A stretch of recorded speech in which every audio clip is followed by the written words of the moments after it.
it's not about Omri. It's not about this ancient king. It's about you and I. It's about every time we measure our worth by how much money we have. It's every time we measure our worth by how many likes we have on social media. It's every time we look at our bank account and we measure our character by that. Or every time we prioritize our career over the calling that God has given us. Every time we choose our addictions over what we know is right. Every time we build a monument to ourselves and call them success while our souls shrivel up like last season's flowers. I've been there. We all have. We work so hard to build something when inside our souls are dying. We look impressive. We look successful. But inside we're spiritually bankrupt. The world applauds us, and yet God weeps over our emptiness. What does it profit a person to gain the whole world and lose their soul? What good is a perfect credit score if your integrity is bankrupt? What value is a beautiful house if inside, at the very core of it, it's falling apart? If inside the walls it is full of termites and just falling apart, what good is a beautiful house on the outside if inside it is complete garbage? What's the worth of a successful career if your character is corrupted? What's the benefit of social media fame if you've forgotten God?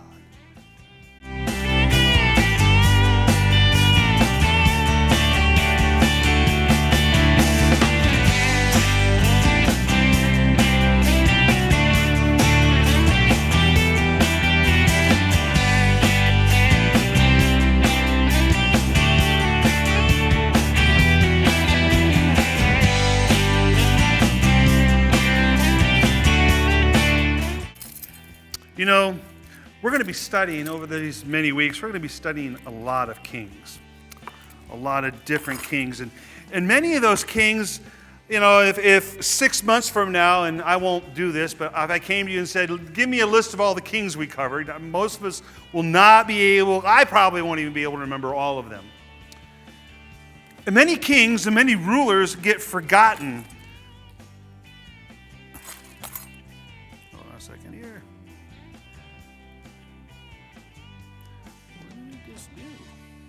Here we go. Many kings get forgotten. If I was to ask you, who was the 22nd president of the United States? Anybody know? Who? Gilmore. No. That's one problem. Gilmore. Who's Gilmore? Nobody. Fillmore. It actually was Grover Cleveland. How many of you remember Grover Cleveland? Now, I said the name, and now you remember. What did Grover Cleveland do? We don't remember.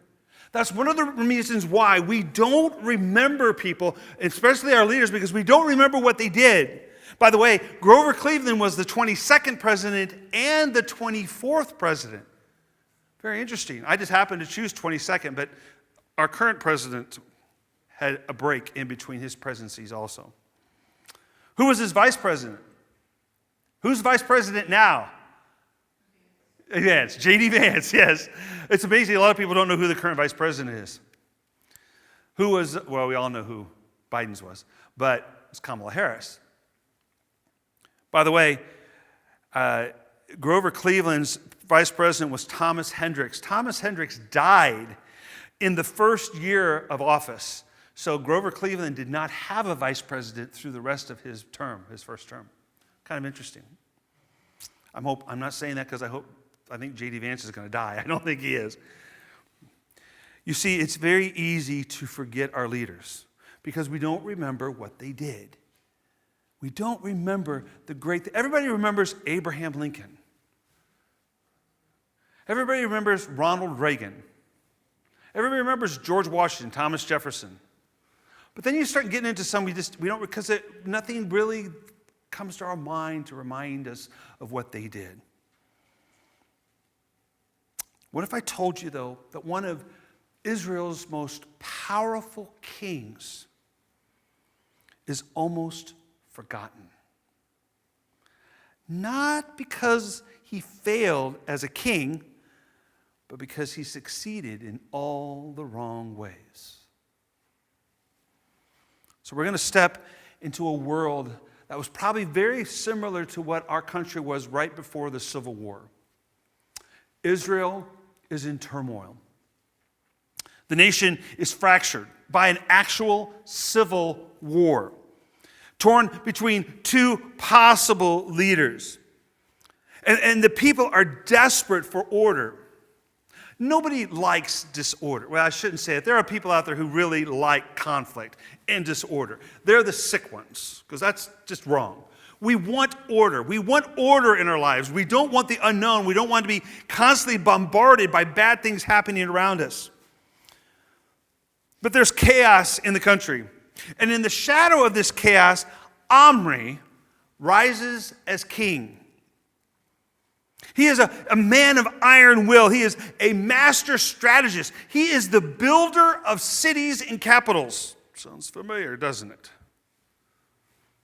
I love how Solomon says there's nothing new under the sun. You can find many correlations between the kings that we're learning about and our leaders. As a king, he ends up uniting a very divided people, and he creates a new capital for the northern kingdom. He created Samaria.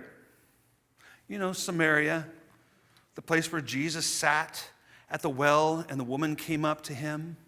Samaria, the nation of the kingdom of the northern empire, the capital where the Assyrians come twice and destroy it and attack it.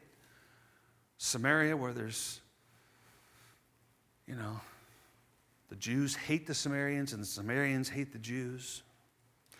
Omri is the one who actually, out of this rugged, hilly landscape, he built a capital for the northern kingdom.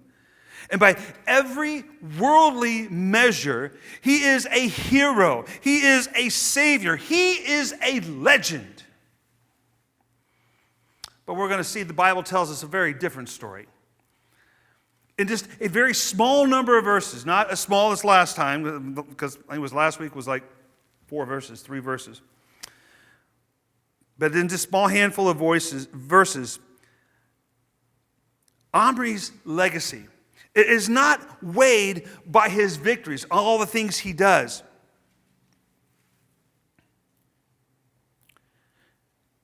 His legacy is weighed by his heart.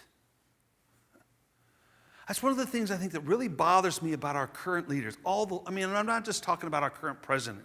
I'm talking about the presidents we've had since I can remember.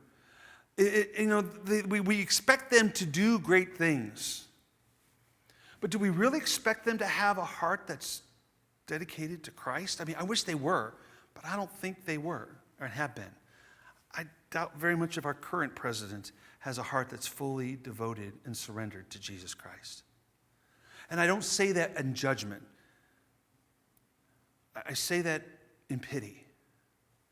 Because there's so much more we could do as leaders if we would just surrender to God. Omri is a man who climbed the highest of heights only to fall to the deepest spiritual darkness. Now, Omri's life is a warning, and it's also a challenge to us. What does it profit a man to gain the whole world and to lose his soul? What good is it? What monuments are we building that's going to outlast us? Yes. And what will God say about our legacy that we leave behind?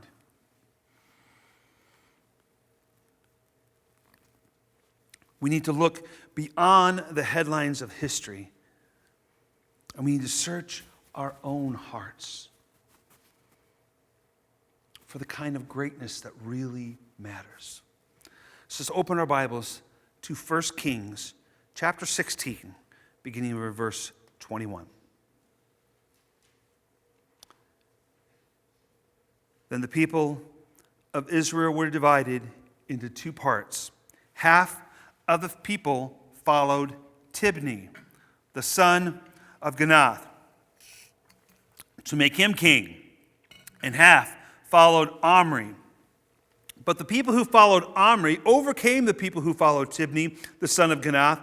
So Tibni died, and Omri became king. We saw last night that the army is stationed at Gibbethon, and they are fighting the Philistines. And in that process, they hear about the fact that Zimri has basically did a coup on the king, killed him, and has taken his place on the throne.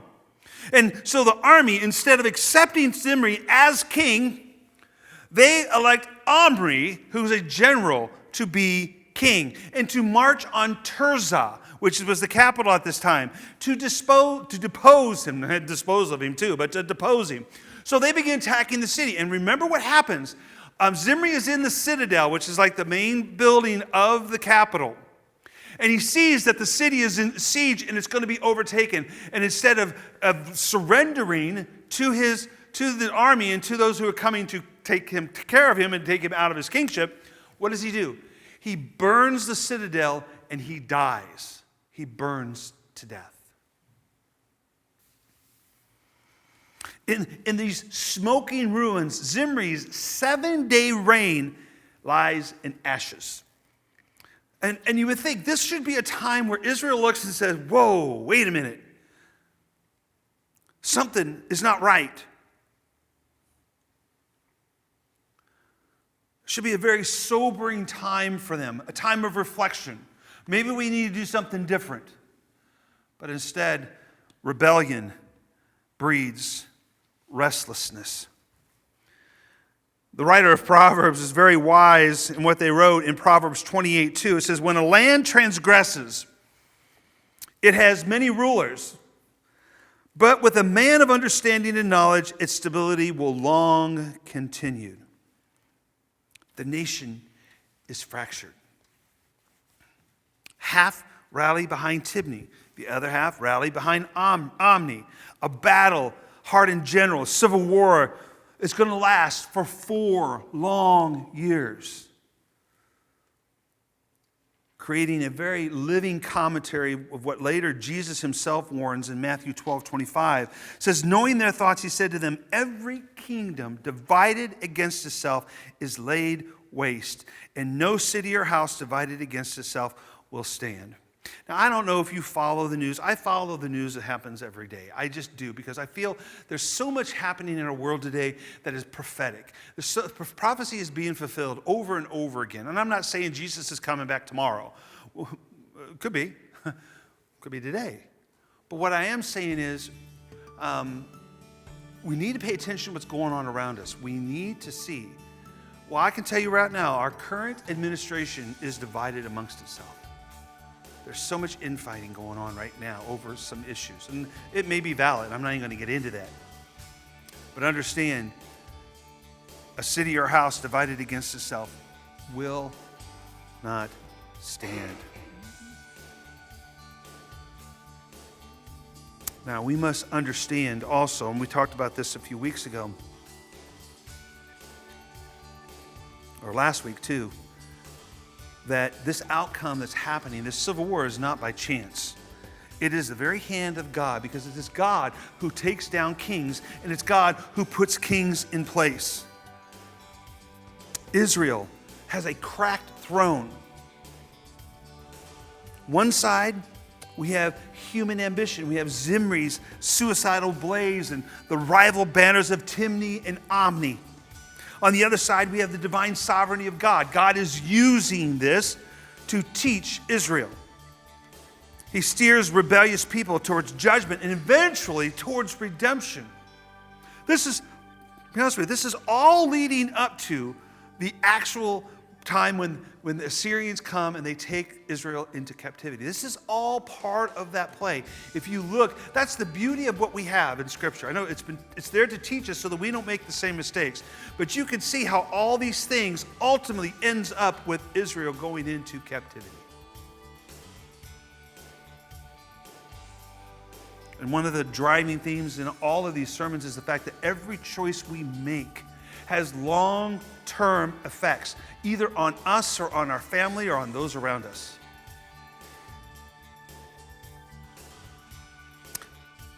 But the question we have to ask ourselves, are we going to cling to the factions of our own making? Or are we going to cling to the King? Are we going to bow to the King who alone can take that fractured kingdom and hold together that fractured kingdom, hold together our fractured heart? That's who we need to hang on to.